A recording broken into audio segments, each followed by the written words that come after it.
कामरान का झूठा इंटरव्यू जैसे ही टीवी स्क्रीन पर खत्म होता है, पूरा माहौल एक अजीब सन्नाटे में डूब जाता है। स्टूडियो के बाहर खड़े लोग तालियां बजा रहे होते हैं, सोशल मीडिया पर कामरान के नाम के ट्रेंड्स चल रहे होते हैं और हर तरफ एक ही बात हो रही होती है, बेचारा कामरान कितना मासूम आदमी है। लेकिन इसी शहर में एक घर के अंदर करण की आंखों में कुछ और ही जल रहा होता है, गुस्सा, शर्म और नफरत। सभी की आवाज में वो कहती है, बस अब बहुत हो गया। अब उसे साफ समझ आ चुका होता है कि ये आदमी सिर्फ शहर को ही नहीं बल्कि पूरी दुनिया को बेवकूफ बना रहा है। जिस आदमी के साथ उसने जिंदगी गुजारी, आज वही कैमरे के सामने बैठकर झूठ को मजहब, दोस्ती और औरत की इज्जत के नाम पर बेच रहा है। इसी लम्हे करण फैसला कर लेती है कि अब वो खामोश नहीं रहेगी। अब वो कामरान के खिलाफ अदालत में गवाही देगी, चाहे अंजाम कुछ भी हो।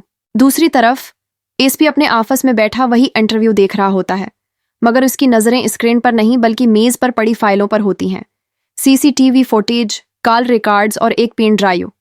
गहरी सांस लेकर वो कहता है, कामरान, तुमने खुद अपनी कब्र खोद ली है।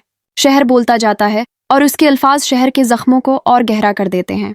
अगर मैंने कुछ किया होता तो सबूत क्यों नहीं? ये जुमला सुनते ही शहर की आंखों से आंसू नहीं, आग निकलती है। उसके हाथ कांपने लगते हैं। वो अलमारी की तरफ बढ़ती है, दरवाजा खोलती है और अंदर रखी गन पर उसकी नजर जम जाती है। इसी वक्त फोन बजता है। मनीषा की कॉल।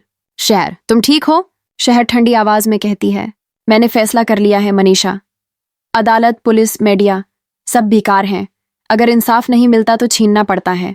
इधर कामरान इंटरव्यू के बाद खुद को फातिह महसूस कर रहा होता है। बाहर निकलते ही उसके चेहरे से नकली उदासी गायब हो जाती है। वो फोन पर कमेंट्स पढ़ता है, मुस्कुराता है और ड्राइवर से कहता है, देखा, मैंने कहा था ना, जनता बेवकूफ होती है। वो फौरन इंस्पेक्टर शफीक को कॉल करता है। देखा इंटरव्यू? शफीक हंसते हुए कहता है, साहब, क्या एक्टिंग की है, सब आपके हक में है, बस एसपी खतरा है।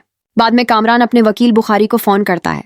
बुखारी थोड़ी देर खामोश रहकर कहता है, ध्यान रखो कामरान, जो आग तुमने लगाई है वो अल्टी भी पड़ सकती है। इसी दौरान एसपी के पास एक कॉल आती है। दूसरी तरफ करण होती है, आवाज कांप रही होती है मगर इरादा मजबूत। मैं कामरान के खिलाफ गवाही देना चाहती हूँ। रात गहरी हो जाती है। शहर अकेली सड़क पर चल रही होती है, हाथ में बैग और आंखों में फैसला।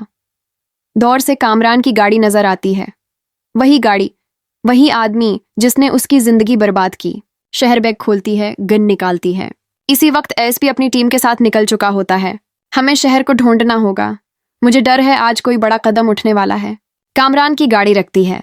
वो फोन पर बात करते हुए बाहर निकलता है कि अचानक अंधेरे से एक आवाज आती है,